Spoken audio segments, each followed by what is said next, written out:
গাজীপুরে আসলেই খুব বৃষ্টি হচ্ছে,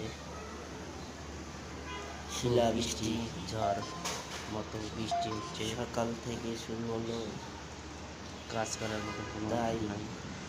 শিলাবৃষ্টি যাকে বলা হয়, বিদ্যুৎ এত না বৃষ্টি থাকার কারণে পরিমাণ করতেছে, আমরা সকলেই তা আসলে কাজ করতে আমরা পারতেছি না। আসলে সকলে তাই বসে বসে বৃষ্টির কারণে ছাদে বসে আছি। দেখতেছি বৃষ্টি কিভাবে পড়তেছে, এত জোরে বৃষ্টি আসে। তাই সকলে মিলে দেখতেছি বৃষ্টির খেলা। অনেক জোরে জোরে করতেছে। তাই ভিডিওটা ভালো লাগলে কমেন্ট বক্সে জানিয়ে দিয়ে কেমন হলো এই ভিডিওটি। তাই সকল বন্ধুকে আন্তরিক